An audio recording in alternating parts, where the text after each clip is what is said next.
Good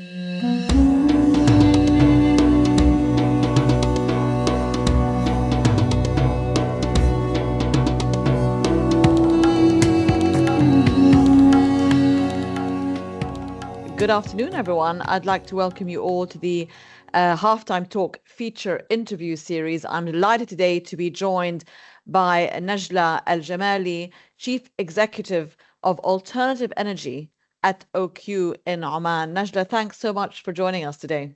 Thank you. Thank you for having me. Great to have you. Well, Najla, I'd like to sort of start with, I'm sure many of our audience are very familiar, but I'd like to get an overview from you on the sort of key objectives of the alternative energy sort of segment of OQ and what your sort of pillars of strategy are and what you're hoping to achieve in a sort of ballpark, big picture scenario, and then we'll delve into the details. Okay, no, with pleasure. So, I mean, obviously, OQ Alternative Energy is part of the OQ Group. Obviously, OQ Group is owned by the Oman Investment Authority. It spans the full value chain from upstream, downstream, midstream, and then we've got alternative energy. Within alternative energy, what we really look at is the decarbonization. We sit at the decarbonization heart of the decarbonization of OQ. We want to deliver two things. One is resilience for the existing assets, which are predominantly oil and gas, petrochemicals, chemicals, and then create an avenue of growth. And we do that through four pathways, broadly speaking. We look at energy efficiency. So we're looking at how do we make our existing assets more efficient so they use less energy, hence less carbon footprint. How do we then, the second pathway, how do we switch it to cleaner sources of power through renewables? That's also straddles then an area of growth. We've been named national champion for renewables within Oman.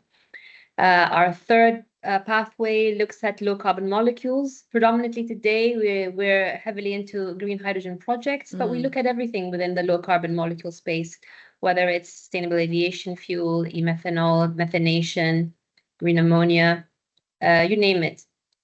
Given that we already have existing expertise within the group that are looking at petrochemicals, chemicals.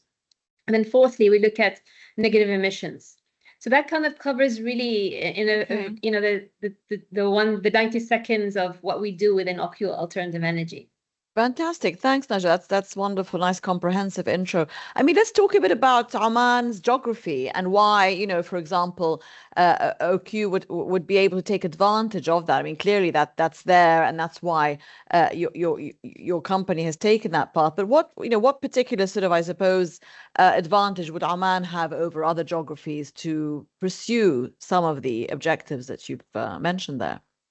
I mean, I think some of them are already widely known. Oman has several strategic advantages that it has. Geographically, we sit, halfway between east and west. We are on the major shipping lanes. If you look at, for example, the distance shipping-wise from Salalah to US, 6 weeks. So in that sense, where it's a nice position to be because we can go equidistance both ways.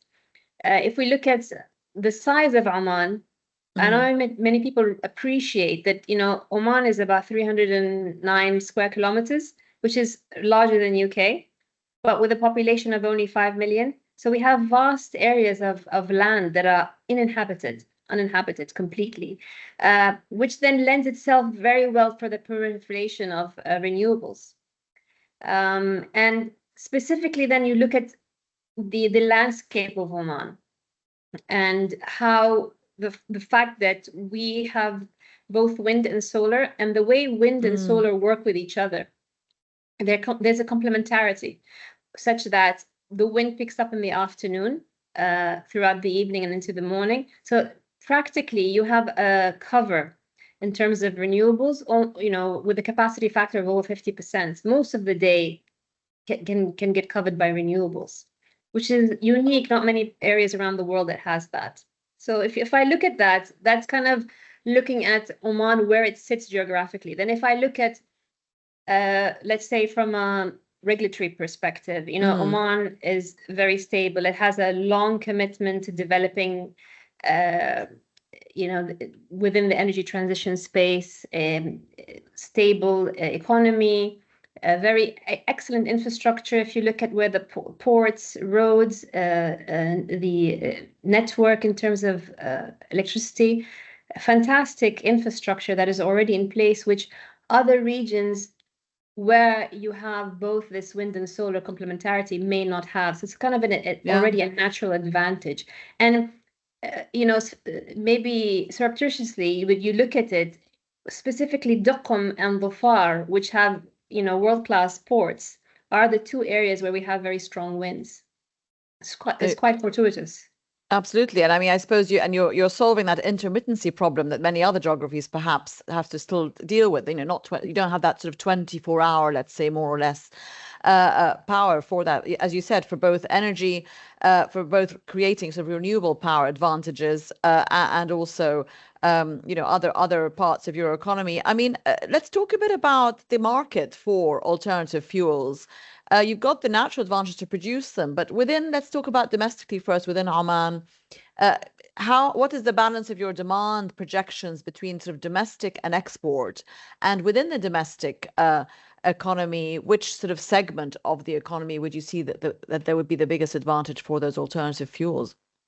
So when energy solutions. When you look at alternative energy, essentially, I guess we'll be talking about renewables or green hydrogen at this juncture, right? So domestically, obviously, for clean energy, it's a no-brainer. Switching out of fossil fuel and into a renewable vector makes sense. It makes sense on a number of fronts, and not just because it's more carbon friendly. You're actually saving gas. You can unlock gas into a much valorize it through a higher monetization pathway. And then if I look, and that's, I think, domestically, we see a lot of uptake. If you look at just our pipeline alone, it's over 7 gigawatts between now and 2030. That's the kind of the pipeline that we're looking projects looking to develop. And if I put it into context, Oman's entire network is 11. So it's a very large pipeline for renewables, at a very aggressive pipeline coming up within this decade. And if I look at green hydrogen, obviously slated more for export market, but I still see a strong demand for it domestically. There are obviously a number of industries within Oman that are actually export oriented. They are going to need to become low carbon form in some form or the other. Hydrogen can unlock that for them, whether you're looking at steel or you're looking at the hydrocracking of refineries, etc. So there is still a place for it domestically. Although I must say that the stronger demand today is an export market. Yeah, I mean, well, on the domestic front for green hydrogen, you mentioned that. I mean, a few conversations we've had in the past on it is there's a sort of chicken and egg scenario for green hydrogen, because the off-taker, as you said, the off-taker guarantee has to be there for the investment to be made, which are large investments, and not just Oman, but the Gulf in its investment into green hydrogen has been very ambitious, but there always has been this question of we need more guaranteed off-taker demand from, hard to abate industries like steel that you mentioned. Do you think that's improving in any way, that demand is more forthcoming from the industrial sector? I think when I'm looking at the industrial sector, let's say within Oman, yes, I can see that already we are in discussions with a number of players that are looking to put up green steel. I'm seeing also a number of players also abroad looking to have discussions with us. As we progress the projects, we see that we are able to optimize, reduce the cost structure, get to the point where the gap between our costs or the price points and the willingness to pay is shrinking rapidly. So I think the end is in sight. I mean, we're not there yet, but I think the end is in sight. And what would be the obvious export markets for Oman's green hydrogen production? I mean, obviously, like everybody else, either east, you're looking at Korea, Japan, or Europe, predominantly Germany, Netherlands, Belgium have been the more active countries that we've been engaged with. Okay. I mean, I'd like to talk a bit about, and again, so back to slightly big picture from an investment point of view. I mean, these alternative energy is is proven in many cases. Renewables certainly have made a lot of headway, especially in the Gulf, solar, wind perhaps to a lesser extent, but in Oman it's been a success. Let's talk a bit about the current uncertainty, let's say, in the macro uncertainty, let's say, in energy markets in the world. The energy prices also dropped for producers like Oman in terms of having that revenue to redeploy into more creative avenues. Is the volatility in energy prices and the uncertainty in global GDP impacting thinking, in your particular company, or everything goes on as normal from an investment sort of commitment point of view? I think we haven't seen the effects of it yet. I think already, when we've been through these cycles a number of times, we've been through it for COVID recently. So we build that resilience already in our budgeting, let's say, cycle, and in our forecasts. And typically, being owned by the state, we take a much longer view. We're not dictated by markets. We're not dictated by investors sitting on looking at their share price. So we can withstand. We have this resiliency within us in terms of having to say, okay, no, we're here. We've got a long game, and so I think we're sitting here being able to weather it, because we're looking at where do we want to be at 2030, where do we want to be in 2050, and we want to we want to stay the course, more or less. Okay. And Najla, I mean, on the alternative fuels side for shipping, for example, we talk a lot of people in the shipping sector. That is obviously a very dynamic sector and adaptable one as well. And we see some headway with alternative fuels, ammonia, etc. You've got biomass, LNG. But where do you see that sort of progress in the logistics of fuels there, plugging into the shipping market? Is that moving as fast as you would like? Are we seeing enough agreement and cohesion between different stakeholders in that sector? Any headwinds that you'd see to that? I mean, we've seen a few signals from large shipping players where they've placed large orders for ships that are either methanol and some for ammonia. So I see that there is a market, at least for those hydrogen-based derivatives, that we can plug into the green hydrogen within that. And obviously regulations, depending where you are in the world, and I think IMO have already also have some regulations in terms of switching out of fossil fuel. That creates pressure for the shipping industry to actually make the switch. So yes, I see headwinds. I see people making waves. You mentioned the IMO, and again, we around the IMO 2020, there was a lot of hype, and of course that was then implemented quite successfully from what I understand. But I remember conversations we were having at the time about the different stakeholders that have to agree, to these new sort of I suppose asks and regulations. And from the Port Authority, which is a country specific, I suppose, participant, to private sector, to the energy industry itself. The ports play a large part, don't they, in this, in terms of assessment, in terms of checks, and in terms of implementation themselves, how they can become also greener operators. Do you see that segment participating wholeheartedly? Where do you see, and different ports, how do they compare? The ports in Oman, you mentioned quite a few of them, and the geographic advantage versus others in the region. I mean, so I've been in discussions, I would say the last couple of years, heavily with two ports within Oman that are definitely have it on their radar. You look at Port of Duqm, the Port of Zuhair. Both of them are very keen to ensure that they become as green as possible, whether it is within their own operations or within the tenants sitting within their ports. So they're heavily invested to ensure that they are staunch supporters of turning into a cleaner ports. And I see then on the other side, when we've been in talks with Port of Rotterdam, Port of Antwerp, all of these ports are getting themselves ready, for the transition. So I think there is a lot of movement and a lot of seriousness, honestly, on that front. And what about the residential sector? As you said, seriousness, mindset changes. I think a common factor that comes up across the board in terms of energy transition is how is it being adopted on the individual level? And of course, a lot of individual initiatives being taken. But from a cost point of view, is that making sense now for residents in Oman to put solar on their rooftops, to even other energy efficiency solutions in terms of building operations, etc.? Are those being adopted quite universally, or is that, do you think, still a struggle to get that? I suppose. I think there's two elements. One is around awareness, and I think there's at the residential level, at the individual level, there's a cost to making that switch, and it needs to be worth it. The payback period needs to be worth it, and I think that's it. It really depends on consumption. If you have a very small household, it's probably not worth it for you to make the switch. But if you have a larger household, you'll see that you may not make the switch for the whole house. You may make the switch in stages. For example, I have now solar heaters on for the water on my rooftop. You see as well, there's a number of government initiatives that are trying to look at how to incentivize individuals to switch if it makes sense.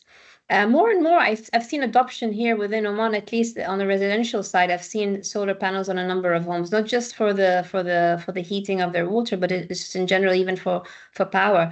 But also, more interestingly, more and more I see electric cars being on the rise, simply because it's much cheaper to charge it than it is to fuel your car. I have an electric car at home, and I find that it's very cost effective, honestly, having it. And is the infrastructure there around cities like Muscat and even smaller cities in Oman to recharge? Obviously, it's always been about having that, obviously convenience, rapid recharge. And of course, the Chinese cars are now going to be competing in terms of how much you can recharge your car versus the Teslas of this world. We've seen some headlines on that recently. I have a Chinese car. Well done. Yes. And my next car, if I buy one, will be, I hate to say Chinese, but we never thought we'd say that, but there we are.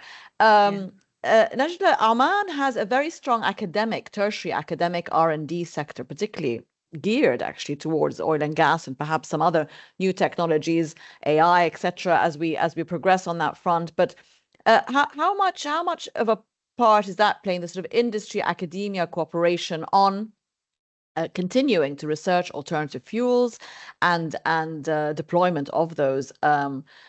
Is that as critical going forward as it has been perhaps the last 10 years? I must say I'm very proud of what's happening on that front within Oman. Oman doesn't have a very large population. However, has a very large young population relative to the total population.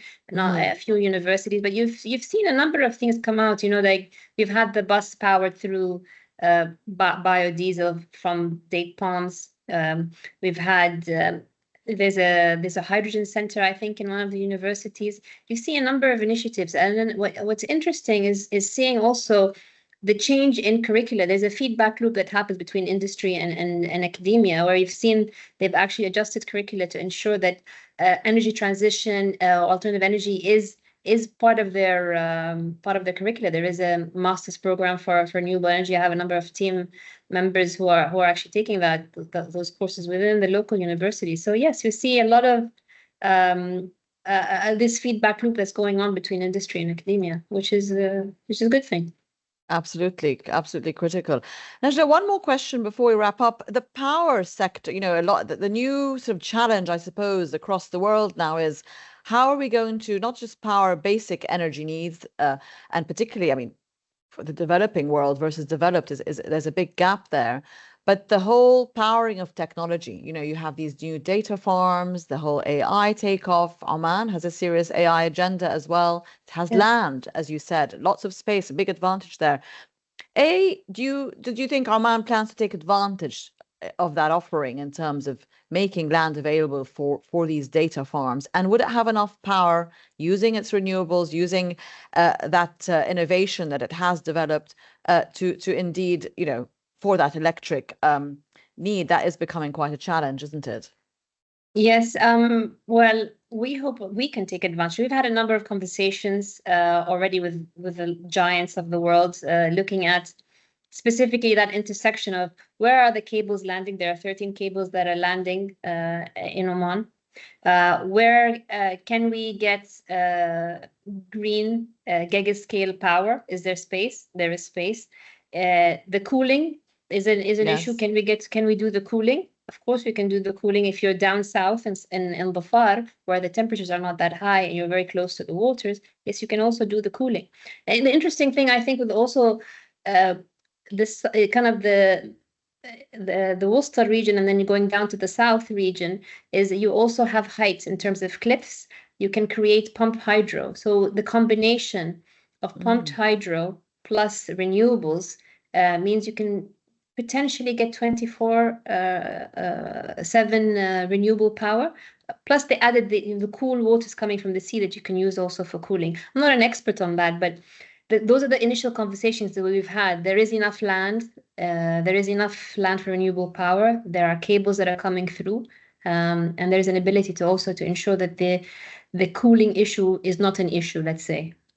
And would you say there would be interest, and given, you know, such incredible natural advantages, do you think this in itself would be, for example, a big trigger for FDI, foreign direct investment into Oman? Yes. That must be, because, you know, there are large operators looking for yes, locations. And we're talking to all of them. If it's not us, it's the Ministry of Transport and Telecommunication. It's Omantel. Between the three entities, we're talking to all the big names that you hear around the world. Najla Jamali, Chief Executive of Alternative Energy at OQ in Oman. Thanks so much for joining us today on Halftime Talk. It's been a pleasure to get your insights. Oh, thank you. Thank you so much for having me. It's been a real pleasure to be speaking to you too. Thank you.